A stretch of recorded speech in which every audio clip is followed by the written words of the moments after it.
Wangapi wanataka shekhe abaki hapa? Wote vipi? Mwingine hajanyosha? Unamsemea mzio? Mwingine hajanyosha, wewe unasema wote. Kuna watu ambao wanasema niende tu niende. Kama mwingine alishawahi kuambiwa maneno mbele hapa, na mkai. Naogopa. Na mimi nawapaga tahadhari, ukikaa mbele hapa, ukimwona shekhe kafika usiongee. Kama mtoto wako wa kunyonyeshwa kubebeshwa hivi, ule backbencher. Akae mwisho kule. Nyuma au ukiona Maria taratibu unamziba mdomo wake, unaenda naye nje kumbembeleza. Maana yatakukuta ya kukukuta. Haipendezi. Mambo ya ustaarabu tunabeba unaenda unabembeleza. Allah amjalie nyingi neema shekhe wetu, tuseme amin. Amjalie kila la kheri. Amjalie tulul umri, tuseme amin. Amjalie maisha mazuri. Ampe kila anachokitaka, tuseme amin. Inshallah. Wasifu wake ubora ni mkubwa sana. Japo mimi nimemjua hivi ukubwani. Sije nikasema au umecheza naye huyo. Ndio hapo baadhi ya watu wanaenda kwenye misiba wanalia. Alipo rafiki yangu sana, kumbe kafa mtoto mchanga. Urafiki mmeanza lini? Sasa mimi sijacheza naye shekhe, lakini nilipopata bahati ya kukaa naye na kuanza kuvisoma baadhi ya vitu kupitia yeye, nikagundua kumbe yeye ni mtu wa thamani, ni mtu wa thamani ya juu zaidi. Laiti kama atatua Dar es Salaam pale akasema Abuja Dawidwa Center, hata akaiweka kituo Kisemvule. Nini hapa Magomeni au mjini Kariakoo? Kisemvule Mbagala ndani huko. Huyu amumuoni tena hapa. Umshike, wangapi utamshika? Sio mkitoka hapo mmoja umshike, yaani umshike, umkumbatie katika jambo hili analofanya na mumsupport. Wangapi utamsupport? Na leo mimi nataka nione ajabu hapa. Nataka nione hayo maajabu ya support yenu kumsupport shekhe. Tuseme inshallah. Kwa hiyo tunaye mtu wa thamani wetu wa kucheza. Na muda huu ni muda wa kwake ili tuingie katika jambo letu la siku ya leo. Kwa hiyo tukae kimya, tutulie. Nyinyi mnaotembea mtafute position mkae. Mtafute nafasi mkae, mtulie kabisa. Naingia sasa katika jambo letu na shekhe mudiru wa eneo hili, mudiru wa zawia hii tayari amekwisha fika, na muda huu moja kwa moja ninapeleka kipaza sauti kwake Sheikh Abu Yadawi. Falyatafadhal mashkura ala kulli hal. Assalamu alaykum wa rahmatullahi wa barakatuh. Wa alaykum assalam. Alhamdulillahi rabbil alamin. Wal aqibatu lil muttaqin. Fala udwana illa ala adh-dhalimin. والصلاة والسلام على أشرف الأنبياء والمرسلين سيدنا محمد وعلى آله وأصحابه أجمعين. أما بعد. baada ya kumshukuru Mwenyezi Mungu Subhanahu wa Ta'ala na kuzitaka ziada za rehma na amani zimwendee kiongozi wa umma mtume wetu Muhammad pamoja na watu wake mtume na sahaba wake kwa ujumla. Baada ya shukrani zangu za awali, nimshukuru tena Mwenyezi Mungu Subhanahu wa Ta'ala kwa mara nyingine, kwanza kwa kuniafikisha mimi, kunipa siha njema na kuidiriki siku ya leo, siku ambayo wengi wetu tulikuwa tukiingojea kwa hamu. Pia kukuwafikisheni nyinyi kwa kukupeni siha njema na kuweza kuidiriki siku ya leo.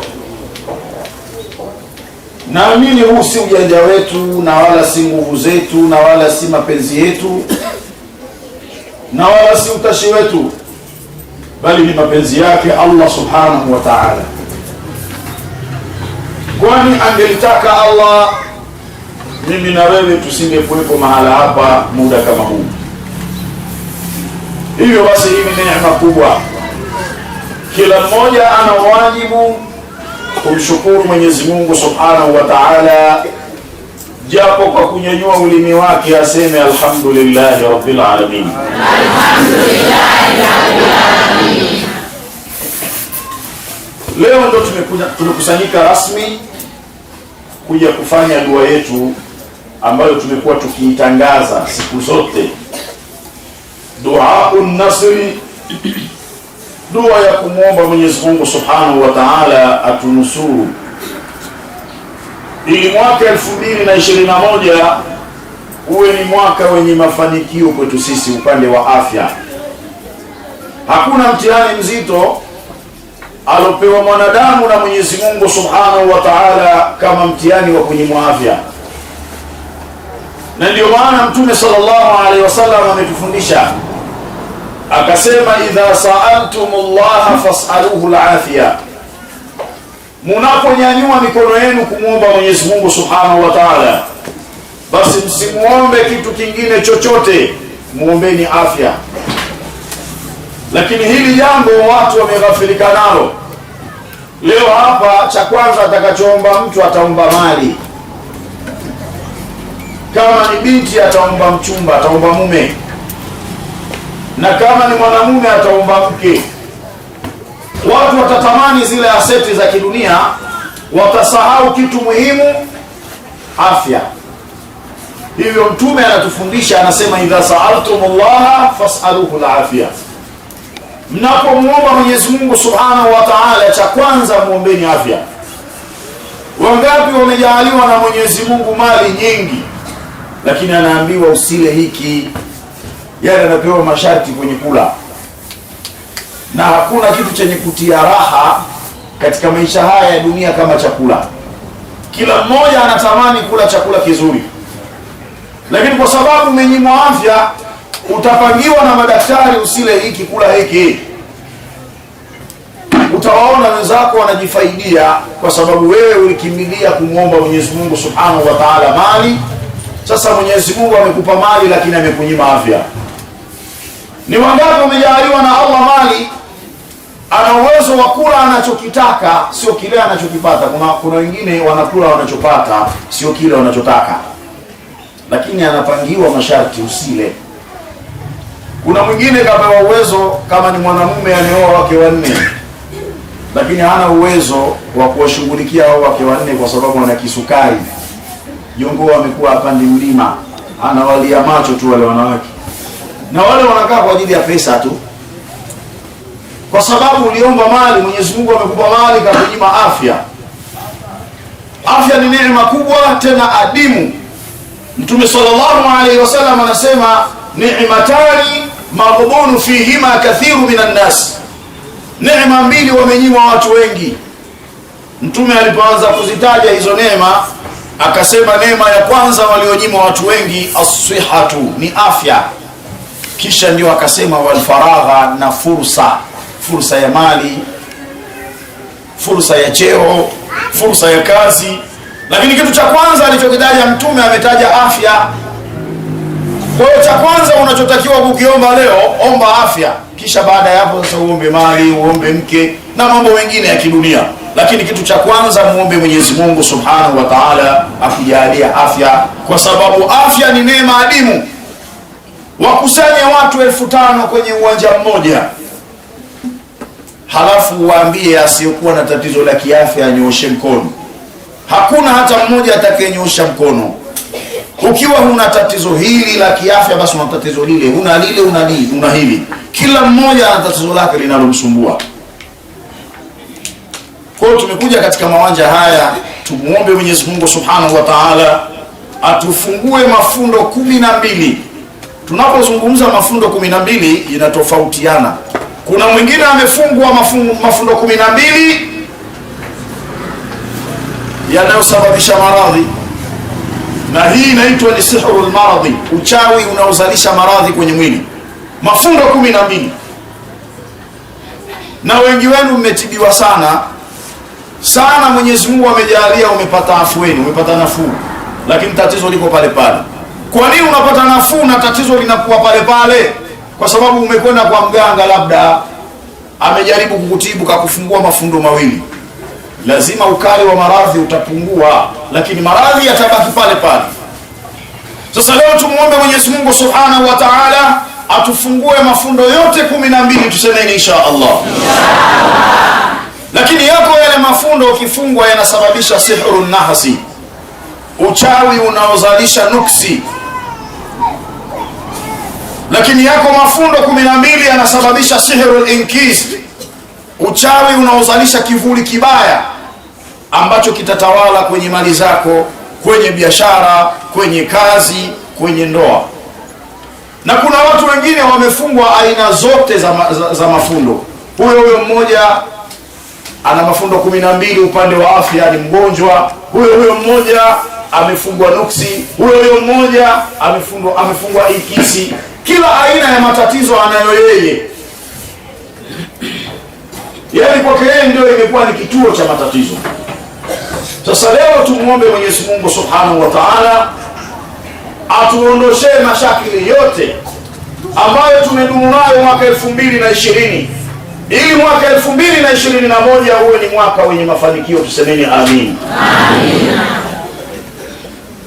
Uchawi huu wa mafundo ndio uchawi mama, kwa sababu ndio uchawi aliofanyiwa mtume wetu Muhammad sallallahu alaihi wasallam. Yeye alifungwa mafundo 11, na yale mafundo yaliambatanishwa na nywele zake, na hizi nywele ndio huitwa atharul matlub. Mtu anapotakiwa kurogwa huwa zinachukuliwa athari zake. Zinaweza zikachukuliwa nywele au kucha au kipande cha nguo. Hivi hamjawahi kuona mtu amelala usiku kaamka asubuhi kanyolewa? Hizo nywele zimekwenda wapi? Zimekwenda kufanyiwa mambo. Ghafla mtu anapotelewa na nguo yake, imekwenda wapi? Imekwenda kufanyiwa mambo. Nguo yake nzima lakini imekatwa. Nyumbani kwake hakuna panya, kipande kimekwenda wapi? Kimekwenda kufanyiwa mambo. Vile vipande vinakatwa, vipande 12 vinaambatanishwa na dawa za kichawi. Mchawi anaweza akachukua kamba kutoka kwenye sanda ya maiti ambaye tayari kushazikwa. Sasa ile kamba ile, zile nywele zinachanganywa na dawa za kichawi, linafungwa fundo moja. Akishafunga anazungumza maneno ya kichawi, sitaki kuyasema hapa. Akishamaliza kuzungumza anatemea mate kwenye lile fundo, kisha anapuliza, na anafanya hivyo kwenye fundo la pili na la tatu mpaka mafundo mangapi? 12. Na ndio maana leo kwa wale ambao wamekuja na vitambaa vyeupe na tayari wamekushakata zile kamba zao, kwa mara ya kwanza tutafunga fundo moja, kisha tutatamkishana maneno, na baada ya maneno haya utatemea kwenye hilo fundo lako moja na utapuliza. Tutaendelea tena, tutatamkishana kwa mara nyingine katika fundo la pili, utatemea mate na utapuliza. Tutakwenda hivyo mpaka mafundo 12 na milango ya dua itatimia 12. Nia ni kufunga uadui wa mwaka 2020. Kisha baada ya hapo tutasoma tena kwa ajili ya kufungua. Hivyo basi unapofunga fundo lako usilikaze sana. Usikaze sana ukaja kushindwa kulifungua, kwa sababu hapo baadaye utakuja kufungua. Huu ndio uchawi wa mafundo na ndio uchawi mama. Tunafunga uadui wake na tunafungua uadui wake. Kila siku nimekuwa nikieleza kisa cha Mtume sallallahu alaihi wasallam kurogwa na Yahudi. Alifungwa mafundo 11, na hiyo hirizi yenye mafundo 11 ikaenda kuzikwa katika kisima kinachoitwa Dharwan. Madina kuna kisima kinaitwa Dharwan. Hirizi yenye mafundo 11 ikazikwa kwenye kisima kile. Mtume sallallahu alaihi wasallam akapata maradhi. Jibril alayhi salamu akashuka kwa Mtume akiwa na malaika wawili. Malaika mmoja akakaa miguuni kwa Mtume sallallahu alaihi wasallam, na malaika mwingine akakaa kichwani kwa Mtume. Hao malaika wawili wakawa wanaulizana, Mtume ana tatizo gani? Malaika mmoja anajibu, anasema inna an-nabiy sallallahu alaihi wasallam mashhur, hakika Mtume amerogwa. Malaika mwingine anauliza man saharahu, ni nani aliyemroga? Malaika mwingine anajibu saharahu Labid ibn al-A'sam Yahudi, Aliyemroga ni bwana mmoja Yahudi anayeitwa Labid ibn al-Asam. Malaika mwingine anauliza, aina maudhu'u sihr, uchawi umewekwa sehemu gani? Malaika mmoja anajibu, umewekwa katika kisima cha Bani fulani au katika kisima cha Dharwani. Mtume anaamka asubuhi, anawatuma masahaba, wanakwenda mpaka katika kisima kile, wanachukua ile hirizi yenye mafundo 11, wanaileta mpaka kwa Mtume sallallahu alaihi wasallam. Lakini pamoja na kwamba hirizi imetolewa kisimani na imeletwa kwa Mtume bado anaumwa. Na ndio hapa huwa ninasema siku zote, kuutoa uchawi ndani ya mwili kwa kumtapisha mgonjwa, kwa kumpa dawa za kuharisha, sio sababu ya mgonjwa kupona mpaka ule uchawi utenguliwe. Sasa uchawi umetolewa kisimani, lakini bado Mtume anaumwa kwa sababu haijafanyika kazi ya kuutengua uchawi. Kilichofanyika ni Jibril alayhi salam anashuka kutoka katika wingu wa 7 akiteremsha muawwadhataini, qul a'udhu birabbil falaq wa qul a'udhu birabbin nas. Hizi ni sura mbili, ukizichanganya unapata aya 11, kama ambavyo mafundo aliyorogwa Mtume yalikuwa 11. Ukitazama suratul falaq ina aya 5, suratul nasi ina aya 6, ni aya 11. Kila iliposomwa aya moja, fundo moja lilikuwa linafunguka. Kama leo hapa, kila tutakaposoma mlango mmoja wa dua, fundo moja la kichawi litakuwa linafunguka, tusabini inshallah. Kwa ziliposoma aya 11, mafundo yote 11 yalifunguka.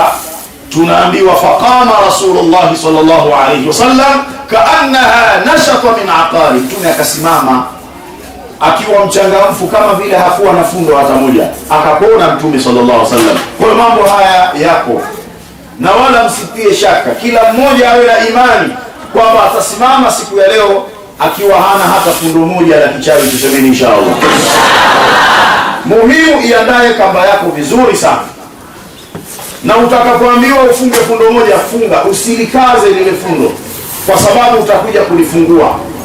Na tutakapokuwa tunaambizana maneno, tunatamkishana maneno, tamka.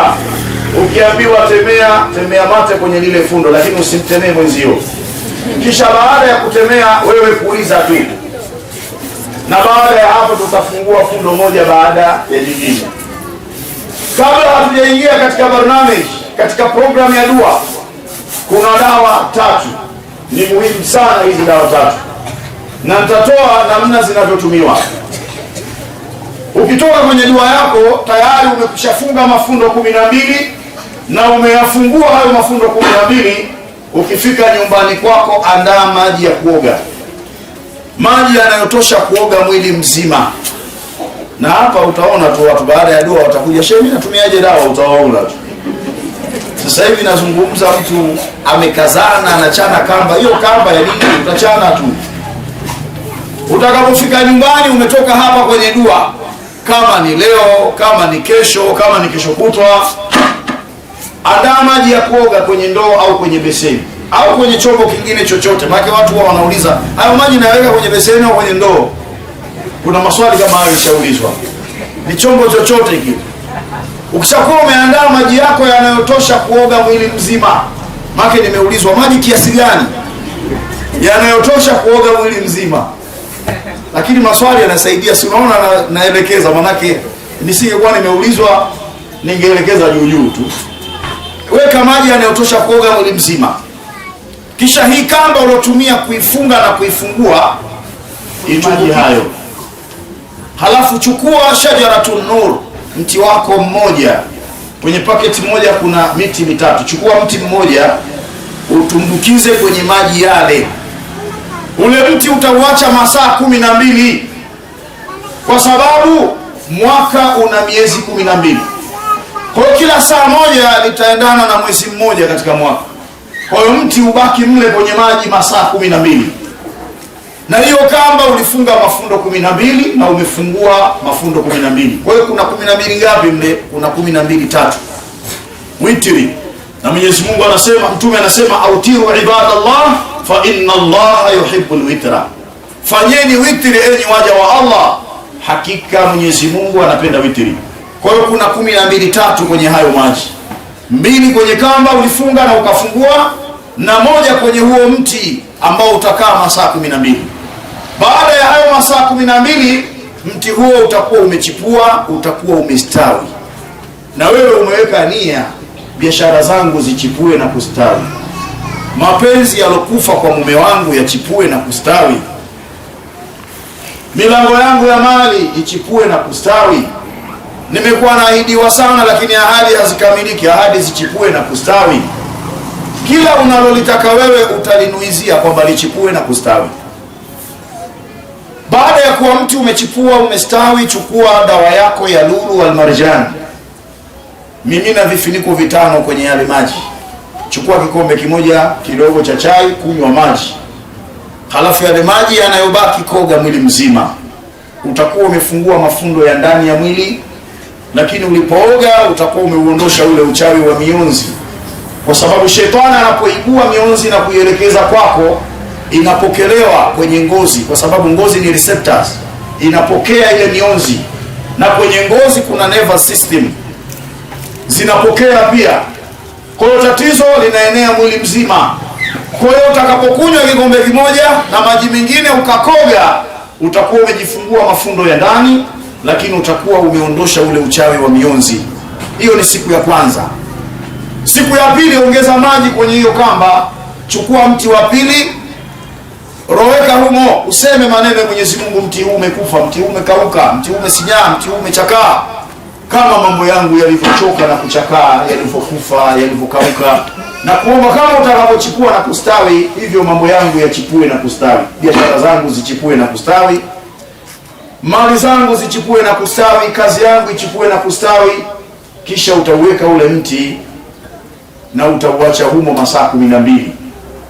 Utachipua, utastawi. Mimina vifuniko 5 vya lulu wal marjani kwenye hayo maji, utakunywa kikombe kimoja na yale mengine utakoga, na kwenye mti wa 3 utafanya hivyo hivyo. Kwa hiyo utaona ni witri hizo, ni witri kama ambavyo umelifunga ukafungua mafundo 2 hayo, aina 2 za mafundo, kisha ukauacha mti masaa 12, ni witri 3, na utakunywa siku 3 na utakoga siku 3. Kuna sehemu Yahudi, ni dawa ambayo kwenye pakti ile, utaandaa maji ya lita 4 kwenye sufuria yako nzuri, kisha utamimina dawa, utaichemsha kama unavyochemsha chai. Utakunywa asubuhi glasi 1, mchana glasi 1, na usiku glasi 1. Utaenda hivyo mpaka dawa itakapomalizika. Sasa kuna baadhi ya watu wanadharau sana kutumia dawa. Maswahaba walikwenda kwa Mtume wakamuuliza, ya Rasulullah, anata dawa? Ewe Mtume wa Mwenyezi Mungu, je, tupeane dawa? Mtume akasema, tadawa wa ibadallah, peane ni dawa enyi waja wa Allah, fa inna Allah lam yadha daa illa wada lahu shifa. Mwenyezi Mungu hakuweka ugonjwa ila kauwekea dawa. Kwani Mtume alikuwa hajui kuwa kuna dua? Lakini kwa nini kasema jitibieni kwa kutumia dawa enyi waja wa Mwenyezi Mungu? Mwenyezi Mungu hakuweka ugonjwa isipokuwa ameuwekea dawa. Katika Uislamu hakuna gonjwa lisilokuwa na dawa, kila gonjwa lina dawa. Na jitahidini sana mwe mnatumia dawa kwa kurudia rudia. Huenda ukawa una tatizo sugu, linahitaji utumie dawa mara nyingi. Utakapotumia dawa mara ya kwanza, ndio kwanza unakwenda kulitikisa tatizo.